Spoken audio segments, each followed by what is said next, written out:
Salut, désolé pour le bruit et le dérangement. Je vais... Voilà. Comment dire ça? Sans être...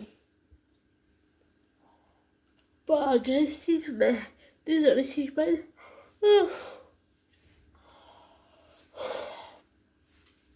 Et désolé si je me mouche le nez qui coule. Mais... sans être... je sais pas, tant pis si on va me critiquer, mais je veux dire, sans vouloir blesser personne. J'ai pas vu toute l'émission de La Fabrique de mensonges. Tout ce que j'ai compris, c'est qu'ils disent que c'est la faute des fans. Ensuite, ils disent que les appels ont été soi-disant trafiqués. Peut-être. J'en sais rien. J'en sais rien. J'en sais vraiment rien. Mais la fameuse vidéo là où Johnny Depp s'excite avec les placards, en fait, ce jour-là, il a perdu des millions de dollars. Il s'était fait avoir carrément. Et sa mère est décédée. Et à la fin, on entend Amber rire. Alors, si elle avait vraiment peur, pourquoi est-ce qu'elle a ri? On dit toujours que c'est la faute de la femme, mais pour moi, c'est la faute de Johnny Depp, c'est la faute de Amber. C'est eux qui ont même pas... Pour moi, c'était une relation toxique. Ils ont même pas été capables de s'arrêter. Moi aussi, j'ai un ex qui s'appelle... je vais juste dire son nom qu'une fois, mais il s'appelle Mike.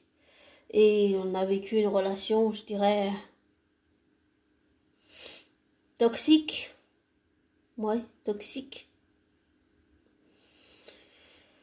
En plus, il m'a trompé avec une autre femme qui s'appelait aussi Sophie. Donc, ça n'a pas arrangé mes affaires. Mais...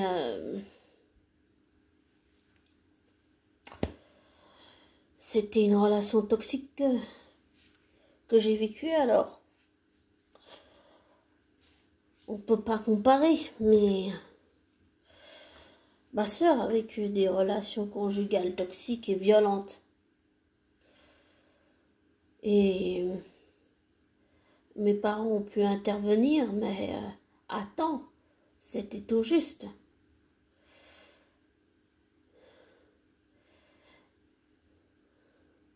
Ok, je sais pas ce que c'est que de vivre avec un compagnon, mais j'ai vécu peut-être la violence différemment. Dans une relation toxique, avoir un mec qui trompe avec une autre, ça peut être violent de l'entendre. Je veux dire, de l'entendre oralement. Émotionnellement, c'est aussi violent. Alors,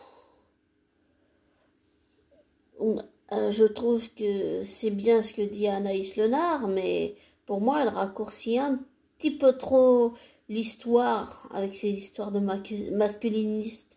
Je n'ai pas fait attention à ces histoires de masculinistes qui ont posté plein de vidéos. J'ai même pas fait attention à ça.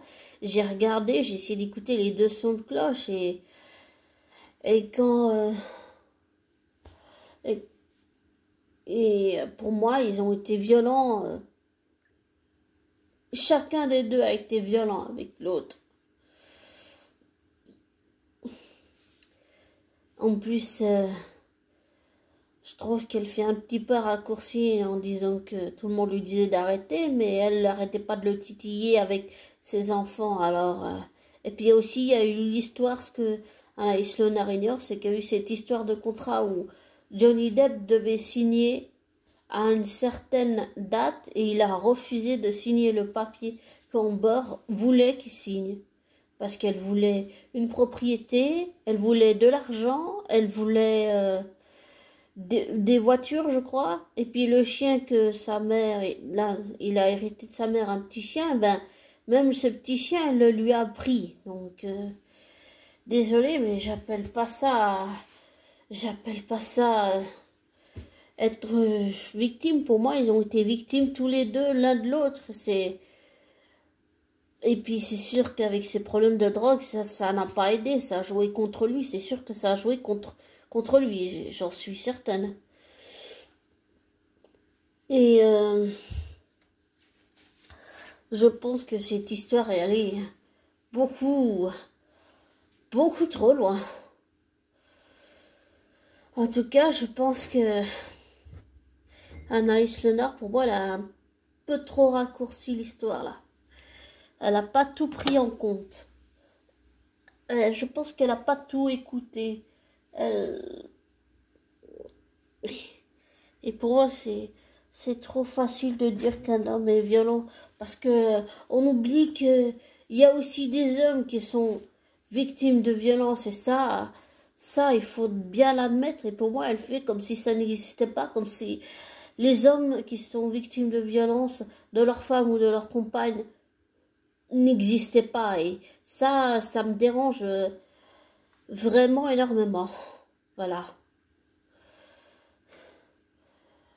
Et j'ai lu aussi beaucoup de témoignages dans des commentaires sur des vidéos où des hommes qui expliquaient qu'ils étaient victimes de violences conjugales par leur femme ou par leur compagne. Et la société mondiale et internationale, et même suisse, ne peut plus faire comme si ça n'existait pas. Ok, il y a des femmes qui meurent tous les jours sous le coup de leur compagne, de leur compagnon. Mais ma mère, quand j'en ai parlé, elle dit oh, qu'il n'y a pas tous les jours des hommes qui meurent sous les coups de leur compagne. Mais c'est faux. Bien sûr qu'il y en a. Il y a des hommes qui meurent tous les jours, tous les 15 jours sous le coup de leur compagne hein, ou de leur femme. Et ça, on a tendance à oublier. Et désolé, mais désolé si je vais me faire haïr et recevoir de la haine dans ma gueule de merde. Mais pour moi, elle a juste fait un raccourci.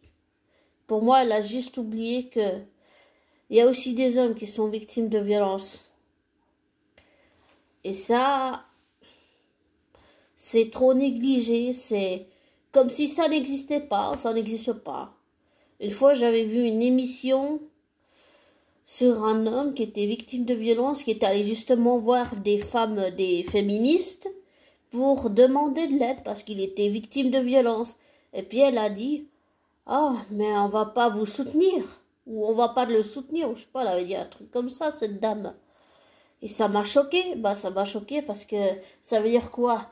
Qu'il y a que les femmes qui sont des femmes battues et violentées. Et puis les hommes victimes de violence, oh, ça n'existe pas. Ça n'a jamais existé. Et pour moi, c'est choquant et c'est dérangeant. Je trouve ça un peu trop facile, le raccourci qu'elle a fait. Et pour avoir vu, suivi le procès et entendu les preuves, désolé, mais souvent, je veux bien reconnaître qu'Amber a été victime de violence, mais il faut aussi reconnaître, ça va dans les deux sens, que Johnny Depp a été victime de violence. Ça va dans les deux sens, ça va pas que dans un sens. C'est pas normal ce qui se passe. C'est pas normal. Pour moi. Pour moi, ils ont été autant victimes l'un de l'autre. Pour moi, ils ont été autant violents l'un envers l'autre. Et c'est allé beaucoup, beaucoup trop loin jusqu'au procès. Et j'ai suivi le procès. J'ai suivi, j'avais même pris des notes. Bon, je pense que j'ai dû depuis longtemps jeter tout ça, mais au papier, à la déchetterie. Mais à une époque, j'ai suivi le procès, j'ai pris des notes. Et en fait, ça m'a affecté parce que quand on est vraiment arrivé à la fin, j'ai eu une angine ou je sais plus si c'est une angine ou quoi. Mais j'avais plus de voix, je pouvais plus parler.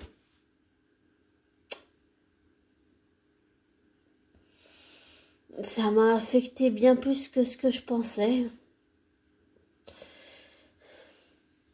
Et je pensais pas qu'en suivant ce procès, ça m'affecterait sur le plan émotionnel.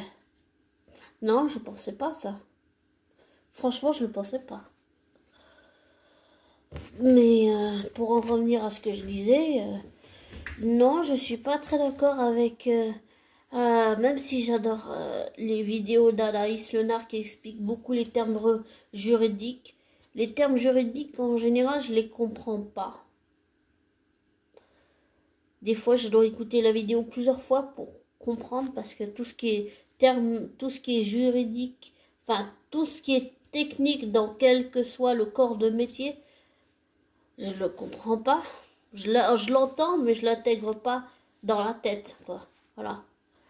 Je l'entends, je l'intègre pas dans... Je l'intègre pas, j'arrive pas à comprendre les termes juridiques, les termes techniques, c'est... tout ce qui est technique pour moi a toujours été très compliqué. Donc voilà.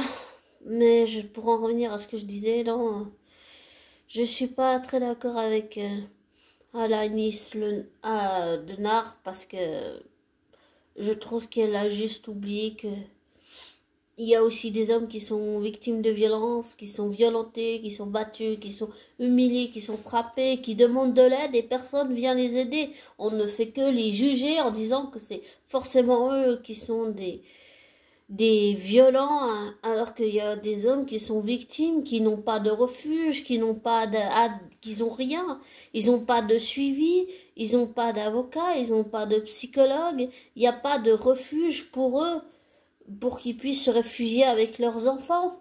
Une fois, j'ai écouté le témoignage d'un homme qui était battu, et il a été battu par sa femme devant ses enfants.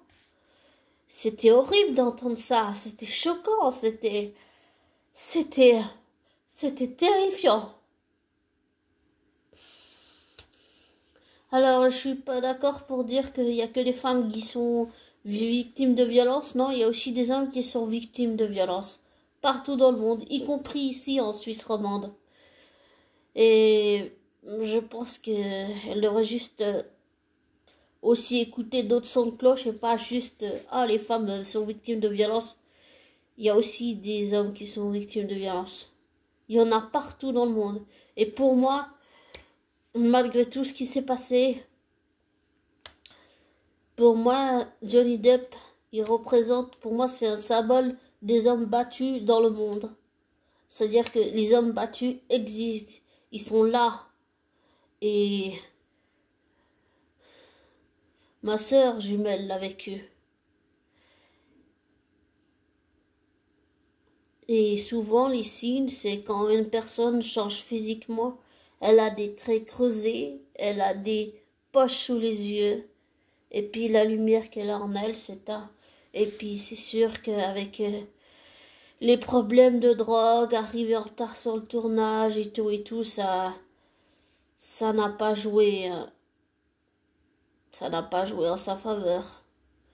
Et par contre, ce qu'a dit Anaïs Lenard à dire que Vanessa l'a pas défendu, bien sûr, elle a écrit une lettre, je crois, ou quelque chose comme ça. Elle avait écrit une lettre, il y avait eu des écrits. Donc, quand elle dit que Vanessa n'a pas défendu Johnny Depp, bien sûr qu'elle l'a défendu. Bien sûr que si.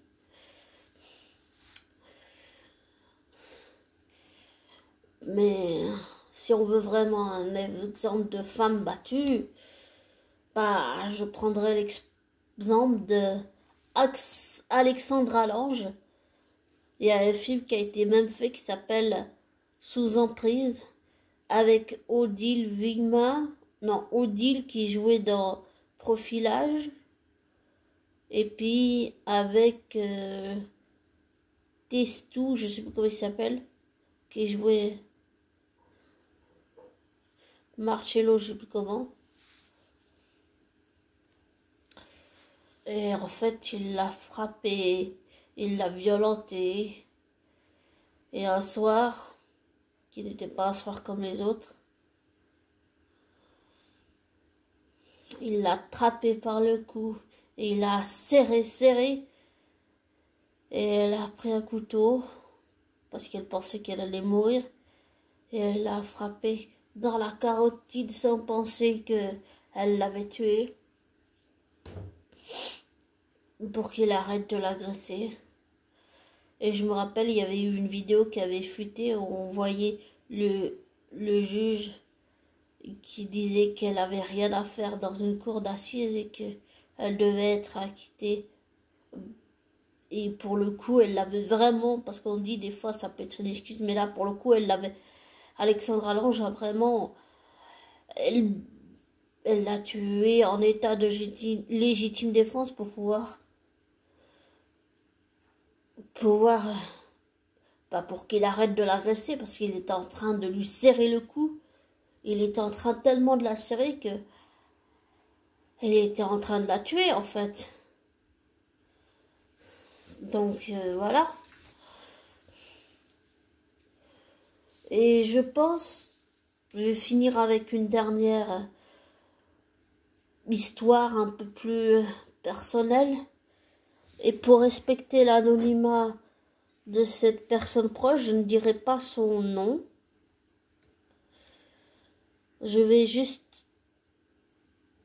dire qu'elle s'appelle Léa et que c'est ma marraine. Et je change le nom pour, désolé, respecter l'anonymat de cette personne. Mais ma marraine, Léa, elle a eu un mari, qui est maintenant son ex-mari. Et j'ai découvert que ce mari faisait des crises d'énervement. Et j'étais en colère quand j'ai découvert ça. Parce que j'ai pensé à la souffrance qu'elle avait dû endurer et ça a dû être violent pour elle de vivre ça. Maintenant, ça va mieux, mais je pense que ça a dû être dur pour elle. Et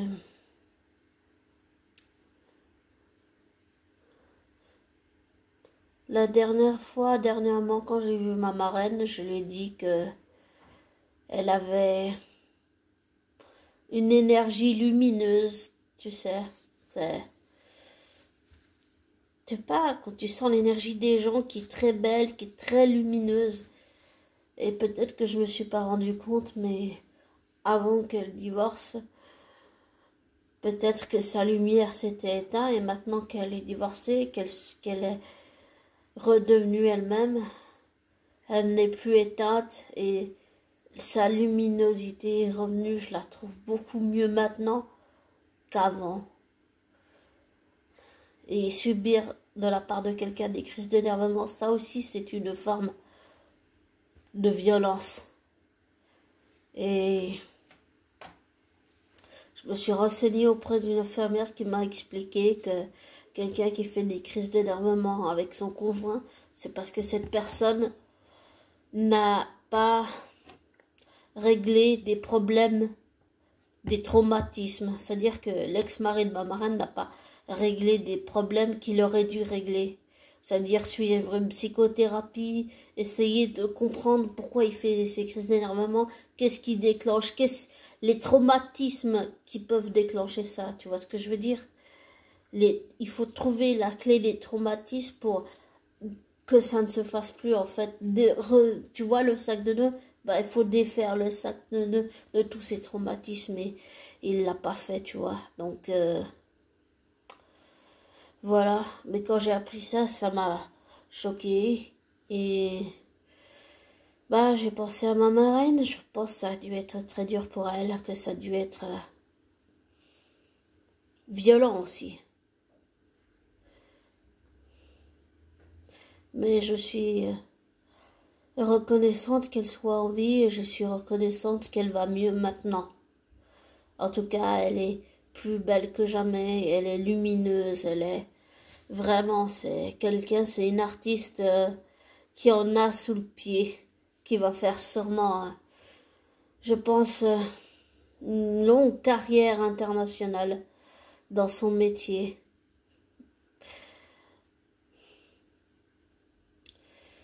Voilà. Bon, je vais te laisser. Désolée d'avoir dévié, mais je voulais finir sur ça. Je sais pas quand je ferai, mais j'essaierai de faire juste pour un petit peu teaser si je pars pas dans tous les sens d'ici là.